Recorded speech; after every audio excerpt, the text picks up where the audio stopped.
Hello student, this is Neelam. Dear student, आज की इस वीडियो के पार्ट में हम कवर करने वाले हैं क्लास 9 से हमारा चैप्टर फर्स्ट है what is democracy, why democracy. So dear student, इस चैप्टर से रिलेटेड हम एक वीडियो अपनी देख चुके हैं जिसमें हमने पूरे चैप्टर का एक बार ओवरव्यू लिया था कि पूरे चैप्टर में हम क्या पढ़ने वाले हैं। उसके बाद अब इस चैप्टर को हम एक्सप्लेन में देखेंगे, डीपली देखेंगे कि डेमोक्रेसी क्या होती है और डेमोक्रेसी की ज़रूरत क्या होती है। तो ये सब हम अपनी वीडियो के इस पार्ट में और बाकी के पार्ट में कवर करेंगे।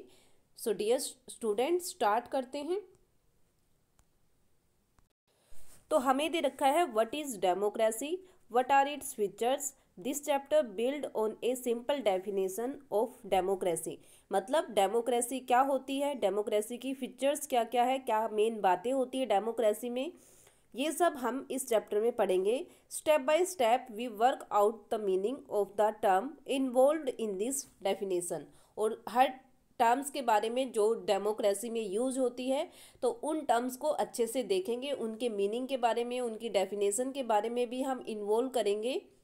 The aim here is to understand clearly the bare minimum feature of democratic form of government. जो डेमोक्रेटिक फॉर्म ऑफ गवर्नमेंट होती है उसके बारे में, उससे रिलेटेड जितनी भी छोटी से लेके और बड़ी से बड़ी जो फीचर्स होती है उन सबको हम इस चैप्टर में, इस वीडियो में इंक्लूड करेंगे। After going through this chapter, we should be able to distance a democratic form of government from a non democratic form of government. यानी कि जब ये चैप्टर हम पढ़ेंगे तो उससे हमें ये पता चल जाएगा कि एक डेमोक्रेटिक फॉर्म ऑफ गवर्नमेंट, एक जो डेमोक्रेटिक गवर्नमेंट होती है और एक जो नॉन डेमोक्रेटिक गवर्नमेंट होती है, उन दोनों में क्या डिफरेंस है और कौन कौन इससे रिलेटेड ही कुछ मेन बातें, उनको हम ब्रॉडली लेवल पर इस वीडियो में इंक्लूड करेंगे। Democracy is the most prevalent form of government in the world today. आज के टाइम में अगर हम देखें तो हर गवर्नमेंट ऐसा होता है, मोस्टली सभी गवर्नमेंट ये चाहती है, सभी कंट्रीज़ में ऐसी गवर्नमेंट ज़्यादा अच्छी मानी जाती है जो एक डेमोक्रेटिक गवर्नमेंट होती है, जो डेमोक्रेसी वाली गवर्नमेंट होती है। It is expanding to more countries. जरूरी नहीं कि बस ओनली एक कंट्री, सभी कंट्री की गवर्नमेंट यही चाहती है, सभी कंट्री के लोग यही चाहते हैं कि उनकी कंट्री में जो गवर्नमेंट हो वो एक डेमोक्रेटिक गवर्नमेंट हो। तो क्या होती है डेमोक्रेटिक गवर्नमेंट, कैसे बेटर है दूसरी फॉर्म ऑफ गवर्नमेंट से, इन सब के बारे में हम इस चैप्टर में पढ़ेंगे। तो सबसे पहले तो हमें ये पता होना चाहिए कि डेमोक्रेसी होती क्या है। डेमोक्रेसी को हम हिंदी में क्या बोलते हैं? लोकतंत्र बोलते हैं। ओके, क्या बोलते हैं? लोकतंत्र। मतलब एक ऐसा तंत्र जो किसके अकॉर्डिंग काम करता है? लोगों के अकॉर्डिंग। लोक का मतलब होता है लोग और तंत्र का मतलब होता है एक सिस्टम। ओके, तो डेमोक्रेसी एक ऐसा सिस्टम होता है जहाँ पर जितने भी रूल्स होते हैं, जो भी काम होता है वो सभी किसके अकॉर्डिंग लिया जाता है? उस कंट्री के लोगों के द्वारा लिया जाता है।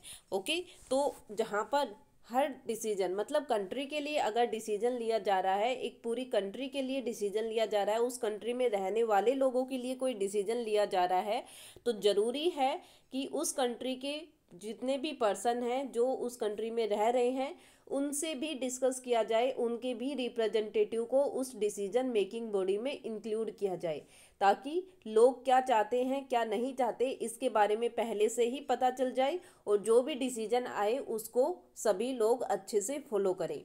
तो ये डेमोक्रेसी क्या होती है? डेमोक्रेसी होती है कि लोगों द्वारा, मतलब एक कंट्री में जब पीपल खुद रूल करते हैं तो उसको हम डेमोक्रेसी में इंक्लूड करते हैं। हर कंट्री का हर पर्सन अपनी, उसके पास फ्रीडम होती है, उसके साथ इक्वलिटी होती है और वो अपने ओपिनियन शेयर करने के लिए बिल्कुल फ्री होता है। जो भी डिसीजन होता है उसमें वो पार्टिसिपेशन देता है, तो वो डेमोक्रेसी में इंक्लूड किया जाता है।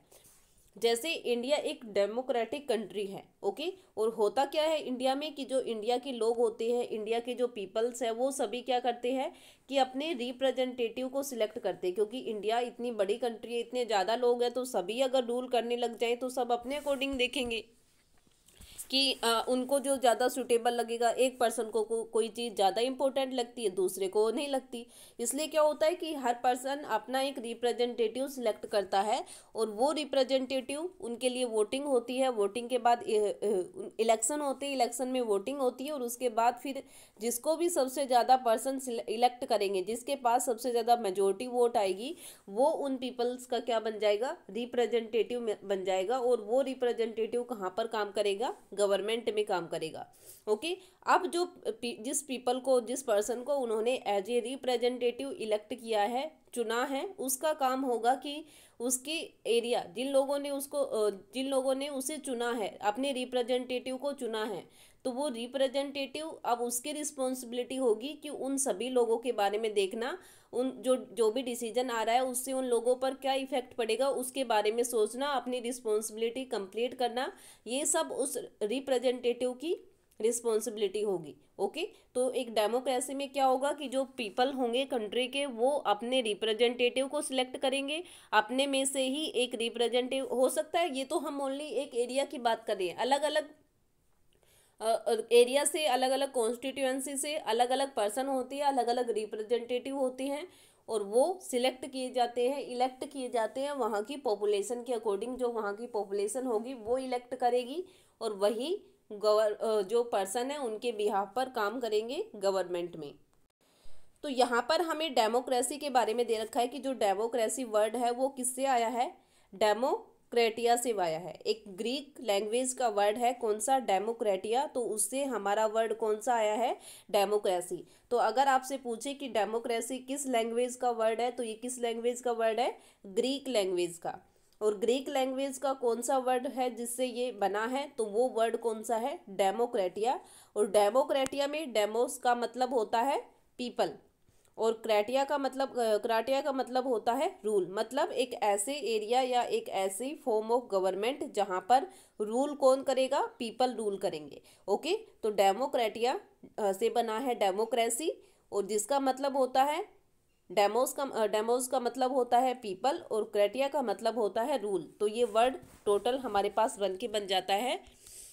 So democracy is ruled by the people. तो डेमोक्रेसी का मतलब क्या होगा कि रूल बाय द पीपल। एक कंट्री में जितने भी पीपल रह रहे हैं, जितने भी लोग रह रहे हैं, वो खुद रूल करेंगे कंट्री में, तो उस फॉर्म ऑफ गवर्नमेंट को हम क्या बोलेंगे, डेमोक्रेसी बोलेंगे। ओके, किस लैंग्वेज का वर्ड है, ग्रीक लैंग्वेज। कौन सा वर्ड है, डेमोक्रेटिया। इससे कौन सा वर्ड बना है, डेमोक्रेसी। डेमोक्रेटिया का मतलब क्या होता है, डेमोस का मतलब होता है पीपल और क्रेटिया का मतलब होता है rule.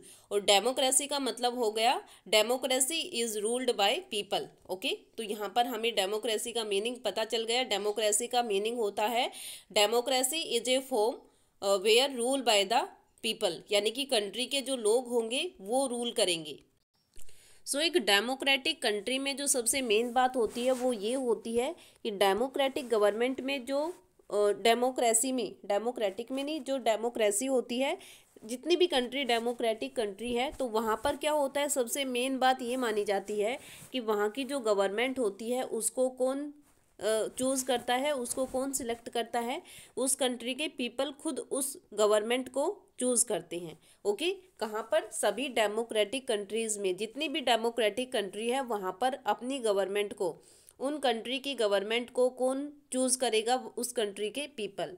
We would start with a simple definition. Democracy is a form of government in which the ruler are elected by the people.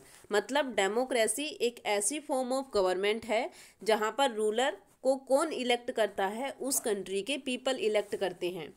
Okay, तो सबसे मेन डेफिनेशन है हमारे पास ये डेमोक्रेसी की। Democracy is a form of government in which the ruler are elected by the people. मतलब एक country democratic country तब मानी जाएगी जब वहाँ की गवर्नमेंट को, वहाँ के रूलर्स को कौन सिलेक्ट करेगा, कौन इलेक्ट करेगा, वहाँ के पीपल इलेक्ट करेंगे वोटिंग के थ्रू।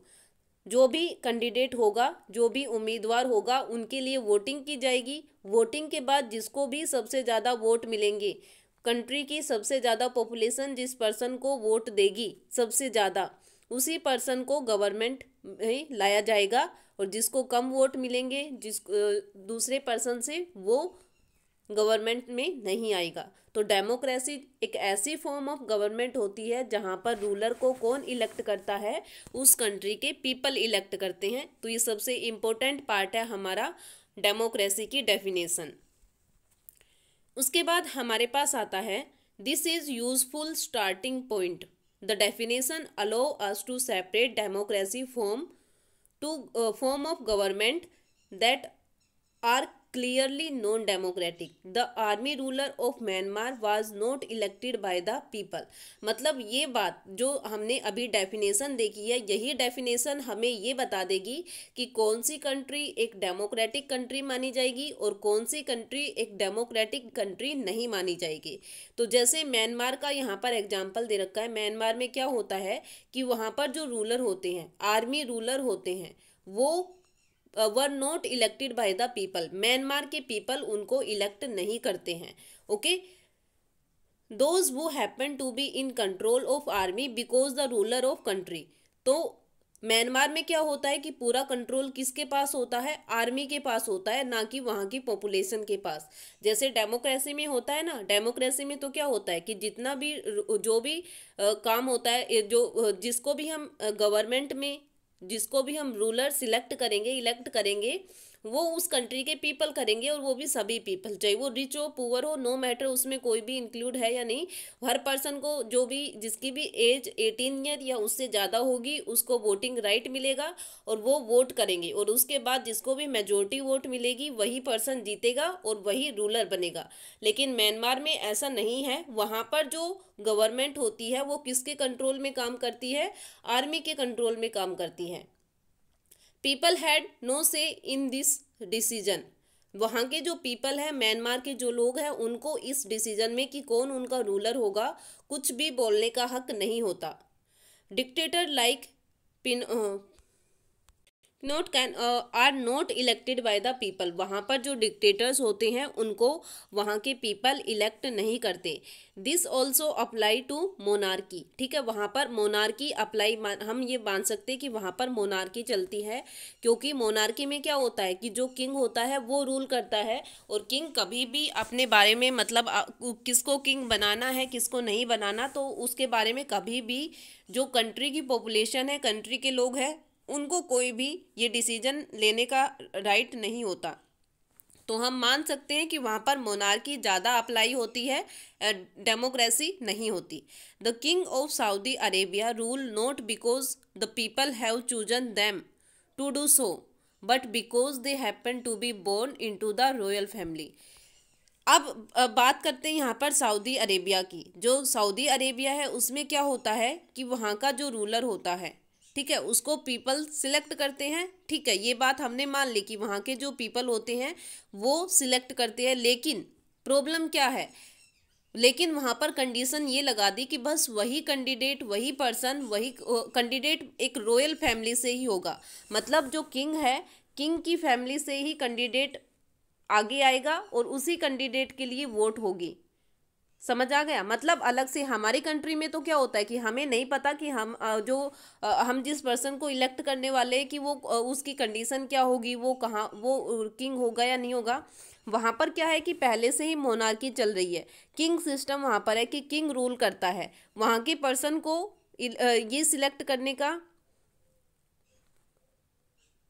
वहाँ की जो पीपल है वो सिलेक्ट तो करते हैं किंग को कि ये किंग बनना चाहिए, लेकिन वो किंग पहले कंडीशन उस पर ये लगा दी कि कोई बाहर का आदमी नहीं बनेगा किंग, बल्कि जो रॉयल फैमिली है उसी से ही एक किंग को बनाया जाएगा। ओके, मतलब वही पर्सन किंग बन सकता है जो रॉयल फैमिली में बोर्न हुआ हो, उसका जन्म रॉयल फैमिली में हुआ हो। ओके, तो जैसे हमारे यहाँ पर होता है ना कि हम अपने अकॉर्डिंग अपनी मर्जी से जिसको भी अपना रिप्रेजेंटेटिव बनाना चाहिए, जिसको भी गवर्नमेंट में लाना चाहिए, जिसको भी रूलर बनाना चाहे वो कर सकते हैं। वो एक डेमोक्रेटिक गवर्नमेंट में होता है। लेकिन यहाँ पर मोनार्की की बात हो रही है। मोनार्की भी कैसी कि वहाँ पर लोग सिलेक्ट तो कर सकते हैं, लेकिन सिलेक्ट किसको करेंगे, उनके ऊपर ये कंडीशन होती है कि सिलेक्ट वो उसी को ही करेंगे जो रॉयल फैमिली में बोर्न हुआ हो, रॉयल फैमिली में पैदा हुआ हो।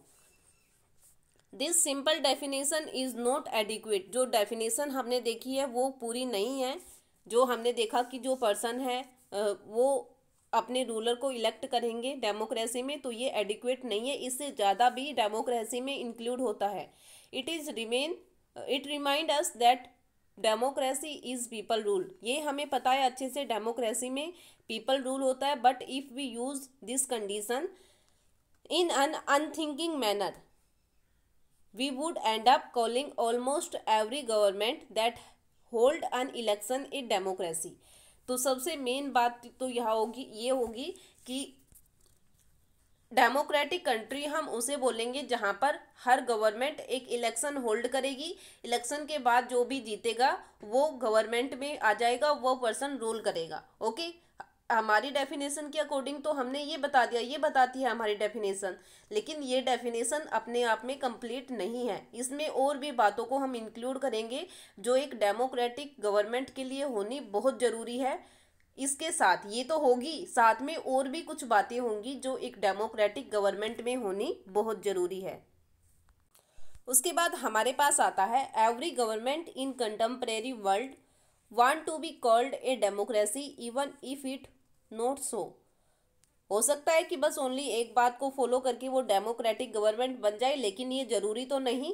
That is why we need a carefully distinguish between a government that is a democracy और one that pretend to be one. यानी कि हमें ये बिल्कुल अच्छे से पता होना चाहिए कि एक डेमोक्रेटिक गवर्नमेंट में क्या होता है और एक नॉन डेमोक्रेटिक गवर्नमेंट में क्या होता है। We can do so by understanding each word in this definition carefully and spelling out the features of a democratic government।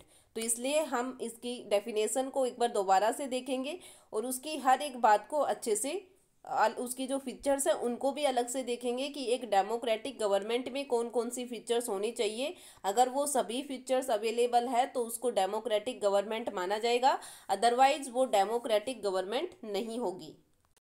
तो हम देखते हैं, हमारे पास हमारा मेन टॉपिक आता है फीचर्स ऑफ डेमोक्रेसी। डेमोक्रेसी की क्या क्या विशेषताएं हैं, किन किन विशेषताओं को हम एक डेमोक्रेसी में इंक्लूड करेंगे। तो सबसे पहले हमारे पास आता है we have started with a simple definition that democracy is a form of government in which the ruler are elected by the people. Okay, तो यहाँ पर हमने डेफिनेशन ली थी हमारी कि डेमोक्रेसी हम किसको बोलते हैं। Democracy is a form of government in which the ruler are elected by the people. मतलब डेमोक्रेसी एक ऐसी फॉर्म ऑफ गवर्नमेंट होती है जहाँ पर रूलर्स को कौन इलेक्ट करते हैं, उस कंट्री के पीपल इलेक्ट करती है। लेकिन यहाँ पर क्या क्या क्वेश्चन इस डेफिनेशन से रिलेटेड बन सकते हैं। Who are the ruler in this definition, इस डेफिनेशन में रूलर कौन है। Which official must be elected for any government to be called a democracy. मतलब कोई भी गवर्नमेंट हो जो इलेक्टेड की जाएगी, क्या उसको हम किसी को भी इलेक्ट कर दे बस, तो क्या वो डेमोक्रेसी मानी जाएगी। Which decision may be taken by non elected official in a democracy. क्या जो नॉन इलेक्टेड ऑफिशियल है वो उनके लिए क्या डिसीजन, वो भी डिसीजन ले सकते हैं या नहीं ले सकते, उसके बारे में। वट ए डेमोक्रेटिक इलेक्शन, एक डेमोक्रेटिक इलेक्शन क्या होते हैं। What condition must be fulfilled for an election to be considered democratic. कौन कौन सी बातें हैं जो एक इलेक्शन को फुलफिल करेगी एक डेमोक्रेटिक कंट्री में। वो are the people who elect, people कौन हो, जो इलेक्ट करने वाले पीपल होते हैं वो कौन होते हैं। वो elect the ruler to get elected as ruler. मतलब वो पर्सन कौन होंगे जो इलेक्ट किए जाएंगे, या वो पर्सन कौन होंगे जो इलेक्ट करेंगे। Should this include every citizen on an equal base, क्या उसमें हर सिटीजन को इक्वल वैल्यू दी जाएगी, इक्वल बेसिस पर वो इंक्लूड होंगे। Can a democracy deny some citizen this right, क्या कुछ सिटीजन को इस राइट से डिनाई या हटाया जा सकता है या नहीं। तो ये सब क्वेश्चन जो है वो हमारे पास राइज होते हैं इस पर्टिकुलर डेफिनेशन को लेके कि सबसे पहले हमने देखा, देखो democracy is a form of government, तो यहाँ पर जो रूलर्स है वो कौन होंगे। अगर जो ऑफिशियल है उनको हमने गवर्नमेंट में इलेक्ट कर दिया, क्या बस ओनली इसी बात को हम डेमोक्रेसी बोल सकते हैं? या जो नॉन इलेक्टेड ऑफिशियल है वो डिसीजन मेकिंग में पार्ट नहीं ले सकते डेमोक्रेसी में? डेमोक्रेटिक इलेक्शन क्या होते हैं? डेमोक्रेटिक इलेक्शन में कौन कौन सी बातें होना बहुत ज़रूरी है? पीपल कौन होंगे जो एक रूलर को इलेक्ट करेंगे, या वो रूलर कौन होगा जिसको पीपल इलेक्ट करेंगे? या जो भी सिटीजन होंगे उनको क्या सभी को इक्वल राइट मिले होंगे, और या कोई सिटीजन ऐसा भी होगा जिसको ये राइट्स जिसके लिए ये राइट्स नहीं होंगे? तो ये सब बातें डेमोक्रेसी की इस डेफिनेशन में हमारे पास आती है कि ये क्वेश्चन हमारे पास राइज होते हैं, इनके आंसर हमें बताने हैं। और एक last question, what kind of A form of government is democracy? Can elected ruler do whatever they? मतलब एक जो फॉर्म ऑफ गवर्नमेंट होगी डेमोक्रेसी में वो कौन सी होगी, उसको किस टाइप की होगी, उसमें क्या होगा? बस ओनली इलेक्टेड रूलर्स होंगे या और भी उसमें कुछ हम इंक्लूड करेंगे? एक्स्ट्रा क्वेश्चन, गवर्नमेंट के जो काम होंगे उन पर कोई लिमिट होगी या नहीं होगी, कि गवर्नमेंट एक लिमिटेशन में काम करेगी, या जो भी गवर्नमेंट हर डेमोक्रेसी में हर पर्सन को राइट्स मिलेंगे, हर सिटीजन को राइट्स मिलेंगे और सभी के साथ एक रिस्पेक्टफुली बिहेवियर भी होगा? तो ये सभी क्वेश्चन हमारे पास आते हैं और इनके आंसर हमें यहाँ पर फाइंड आउट करने हैं। तो इसी से रिलेटेड हमारे पास सबसे फर्स्ट हमारा पार्ट आता है major decision by elected leader. मतलब एक डेमोक्रेटिक गवर्नमेंट में क्या होगा, जितने भी डिसीजन होंगे वो कौन लेगा? लीडर लेंगे। और इन लीडर को कौन सिलेक्ट करेगा, कौन इलेक्ट करेगा? जो कंट्री के सिटीजन होंगे वो इन लीडर को इलेक्ट करेंगे। ओके, तो एक डेमोक्रेटिक गवर्नमेंट में क्या होगा कि कंट्री के जो लीडर होंगे जिनको इलेक्ट किया है वहाँ के सिटीजन ने, सभी के सभी डिसीजन वही लीडर लेंगे, कोई और लीडर या कोई और पर्सन उन डिसीजन को नहीं ले सकता, क्योंकि हमने उन पर्सन को अपने बिहाफ पर इलेक्ट किया है, अपने बिहाफ पर चुना है कि हम सब के लिए कोई भी डिसीजन लेना है तो ये पर्सन लेगा और वही पर्सन उसके लिए रिस्पॉन्सिबल होगा। ओके, तो जो भी डिसीजन होंगे वो सब कौन लेंगे, कौन किसके अकॉर्डिंग लिए जाएंगे? जो इलेक्टेड लीडर होते हैं वो डिसीजन लेंगे और पूरी कंट्री के सिटीजन को वो डिसीजन फॉलो करने पड़ेंगे, क्योंकि हमने उनको सबसे ज़्यादा वोट देकर उनको जिताया है, उनको गवर्नमेंट में लेके आए हैं। तो हमारी भी रिस्पॉन्सिबिलिटी है कि जिसको हमने जिताया है अगर वो कोई डिसीजन ले रहा है हमारे अच्छे के लिए तो उस डिसीजन को हम फॉलो करें। तो यहाँ पर हमें अलग अलग कंट्री की केस स्टडी दे रखी है कि किस कंट्री में क्या होता है, और उस बिहाफ पर हम क्या ये मान सकते हैं कि वहाँ पर डेमोक्रेटिक गवर्नमेंट होगी या नहीं होगी। तो सबसे पहले यहाँ पर एग्जाम्पल दे रखा है, केस स्टडी दे रखी है पाकिस्तान की। पाकिस्तान में general Pervez Musharraf lead a military corps in October 1999। वहाँ पाकिस्तान के एक जनरल है जिनका नाम है परवेज़ मुशर्रफ, और वो क्या है, अक्टूबर 1999 से एक मिलिट्री कोर्प को लीड कर रहे हैं। He overthrow a democratically election government and declare himself the chief executive of the country. उन्होंने क्या किया कि उन्होंने सबसे पहले तो जैसे एक डेमोक्रेटिक कंट्री में गवर्नमेंट को इलेक्ट किया जाता है, इलेक्शन होते हैं, बिल्कुल ऐसे ही इलेक्शन हो गए। फिर अपने आप को बाद में chief executive of the country का चीफ एग्जीक्यूटिव, मतलब जो भी काम करेगा, जो भी काम होगा वो सिर्फ और सिर्फ किसके अकॉर्डिंग होगा? परवेज़ मुशर्रफ के अकॉर्डिंग होगा, और कोई उस डिसीजन में पार्टिसिपेट नहीं कर सकता। मतलब चीफ एग्जीक्यूटिव जो सबसे ज़्यादा जिसके कहने पर हर एक काम होगा, तो वो खुद को वो चीफ एग्जीक्यूटिव डिक्लेयर कर देता है। पहले तो एक डेमोक्रेटिक वे में इलेक्शन होते हैं, लोग उसको सिलेक्ट करते हैं, और जैसे ही वो इलेक्ट हो जाता है तो इलेक्ट होने के बाद वो खुद को क्या डिक्लेयर कर देता है? चीफ एग्जीक्यूटिव डिक्लेयर कर देता है कंट्री का। मतलब कंट्री में अगर कोई भी डिसीजन लेना है तो वो अब किसके द्वारा लिया जाएगा? जो पाकिस्तान के जनरल थे परवेज़ मुशर्रफ के द्वारा। लेटर भी changed his designation to president and in 2002 held a referendum in the country that granted him a 5-year extension। फिर उन्होंने क्या किया, जैसे ही पहले तो खुद को चीफ एग्जीक्यूटिव बना दिया, उसके बाद फिर उसने ये बता दिया, खुद को प्रेसिडेंट डिसाइन कर दिया, मतलब खुद को प्रेसिडेंट भी डिक्लेयर कर दिया कि जो चीफ एग्जीक्यूटिव की पोस्ट होगी उसको किस में कन्वर्ट कर दिया, प्रेसिडेंट की पोस्ट में कन्वर्ट कर दिया। और उसके बाद फिर उसने क्या किया, 2002 में अपनी कंट्री में मतलब अपनी पोस्ट के लिए 5 ईयर और एक्सटेंशन दे लिए कि मैं जिस पोस्ट पर काम कर रहा हूँ वो काम अभी ख़त्म होने वाला था, लेकिन क्या हुआ कि उसने 5 साल और बढ़ा दिया कि मैं 5 साल अभी और काम करूँगा। Okay, Pakistani media, human right organisation and democracy activists said that the referendum was based on malpractices and fraud।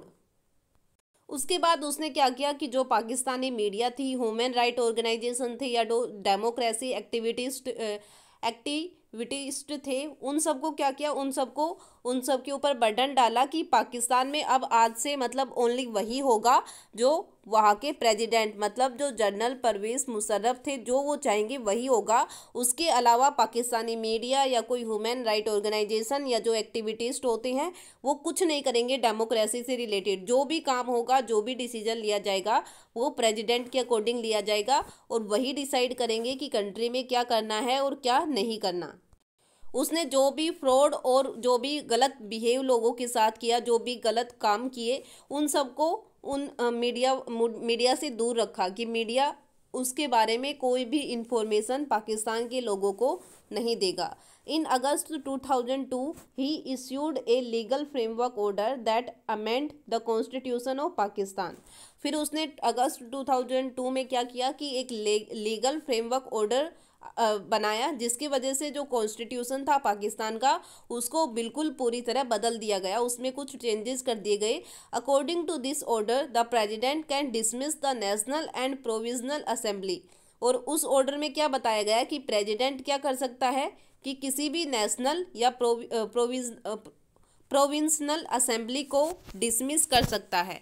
मतलब कोई भी असेंबली बनी हुई है, पहले से जो असेंबली बनी हुई है, अगर प्रेसिडेंट को ये लगेगा कि उस असेंबली की वजह से उसे कोई प्रॉब्लम हो रही है तो वो उन असेंबली को डिसमिस कर सकता है, ख़त्म कर सकता है। The work of the civilian cabinet is supervised by a national security council with is dominated by military officer.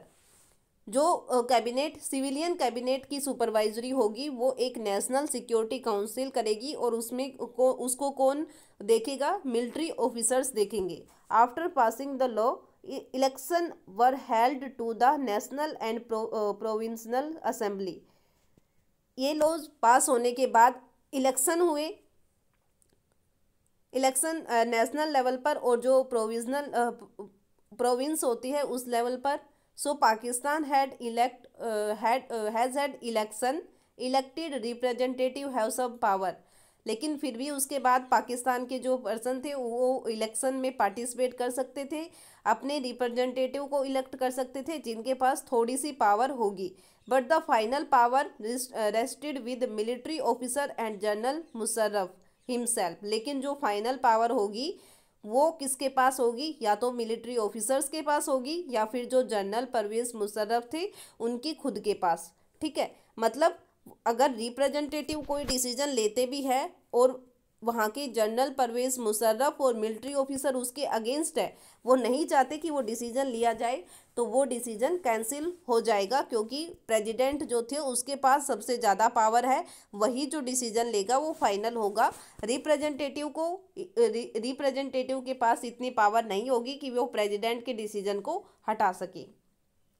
Clearly there was many reason why Pakistan under general Pervez Musharraf not be called a democracy. इसलिए जो पाकिस्तान की country थी, Pakistan country है, तो वहाँ पर जो एक फॉर्म ऑफ गवर्नमेंट काम कर रही है उसको हम एक डेमोक्रेसी में नहीं मान सकते, क्योंकि वहाँ पर डेमोक्रेसी से रिलेटेड जो सबसे मेन बात थी कि गवर्नमेंट वहाँ के लोगों के द्वारा इलेक्ट की जाएगी और वहाँ के लोगों के जो भी डिसीजन लिए जाएंगे वो रिप्रेजेंटेटिव ही लेंगे। लेकिन पाकिस्तान में ऐसा कुछ भी नहीं हो रहा था। But let us focus on one of these. तो हमने इसके बारे में देखा, can we say that the ruler are elected by the people in Pakistan, कि जो रूलर्स होते हैं, जो हाईएस्ट पावर में होते हैं, क्या वो पर्सन पाकिस्तान के पर्सन जो पीपल है वो इलेक्ट कर रहे हैं? Not quite. People may have elected their representative to the national and provincial assembly। People तो बस ओनली अपने रिप्रेजेंटेटिव को ही इलेक्ट कर सकते हैं जो नेशनल और प्रोविजनल लेवल पर वर्क करेंगे, लेकिन जो हायर अथॉरिटी होगी उनको सिलेक्ट करने की, उनको इलेक्ट करने की पावर पाकिस्तान के लोगों के पास नहीं है। They can not take a final decision, वो कोई भी फाइनल डिसीजन नहीं ले सकते। फाइनल डिसीजन वहाँ का प्रेसिडेंट या मिलिट्री ऑफिसर लेंगे। The power to take final decision rested with army official and with General Pervez Musharraf and none of them are elected by the people। और उनमें से जो फाइनल डिसीजन लेगा वो फाइनल डिसीजन लेने वाले पर्सन रूलर, उनको पीपल इलेक्ट नहीं करेंगे। This happened in many dictatorship and monarchy. ये सब तो लगभग मोस्टली कहाँ पर होता है? डिक्टेटरशिप और मोनार्की में। They formally have an elected parliament and government, but the real power is with those who are not elected। Okay, तो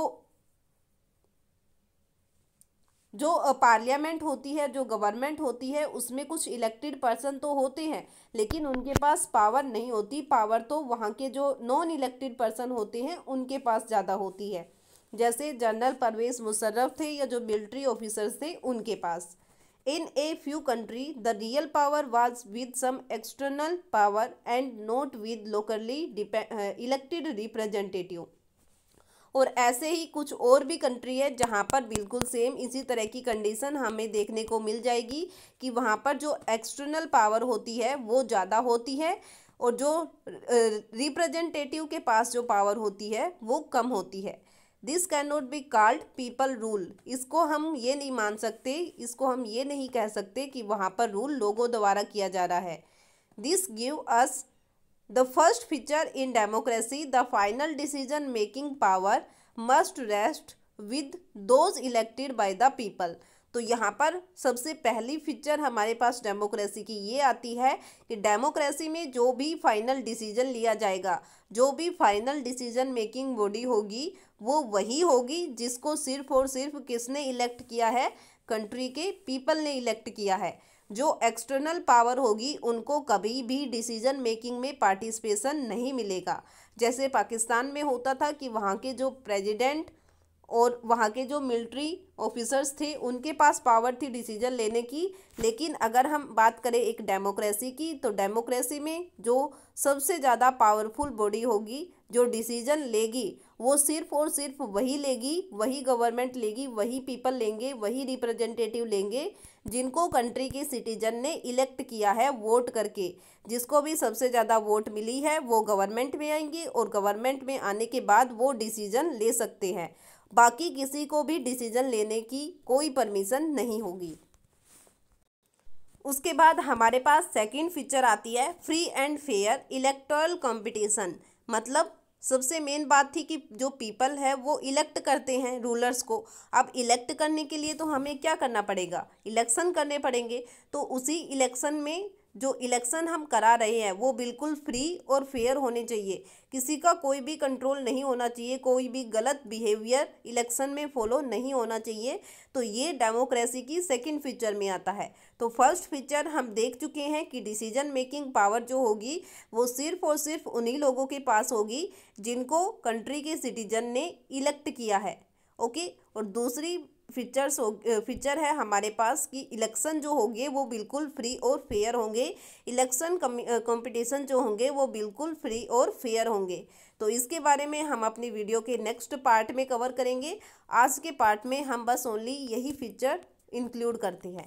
तो हमने देखा कि डेमोक्रेसी में डेमोक्रेसी होती क्या है, डेमोक्रेसी की डेफिनेशन, डेमोक्रेसी वर्ड कहाँ से राइज हुआ है, कहाँ से निकला है, कौन सी लैंग्वेज का वर्ड है और उसका मीनिंग क्या है। तो ये हमने देखा इसके पार्ट में। और उसके बाद डेमोक्रेसी की डेफिनेशन से जो नए नए क्वेश्चन हमारे पास राइज हुए थे उन क्वेश्चन के आंसर में सबसे पहला आंसर हमने अपना यहाँ पर फाइंड आउट कर लिया है। सबसे पहली फीचर डेमोक्रेसी की हमने फाइंड आउट कर ली है और वो क्या है? In a democracy the final decision making power must rest with those elected by the people. मतलब जो फाइनल डिसीजन मेकिंग पावर होगी वो सिर्फ और सिर्फ उन्हीं लोगों के पास होगी जो पीपल द्वारा इलेक्टेड होंगे। और उसके बाद फ्री एंड फेयर कंपटीशन के बारे में हम अपनी वीडियो के नेक्स्ट पार्ट में कवर करेंगे। तो इस पार्ट में इतना ही। आई होप इसमें जितने भी टॉपिक हमने कवर किए हैं, जो टॉपिक हमने कवर किए हैं डेमोक्रेसी वर्ड से रिलेटेड और डेमोक्रेसी की फर्स्ट फीचर और डेमोक्रेसी की डेफिनेशन, तो ये सब आपको अच्छे से समझ आ गया होगा। और इससे रिलेटेड अगर आपको कोई भी प्रॉब्लम है तो वो आप मेरे से डिस्कस कर सकते हो। और अपनी वीडियो के नेक्स्ट पार्ट में हम free and fair electoral competition को इंक्लूड करेंगे। Thank you.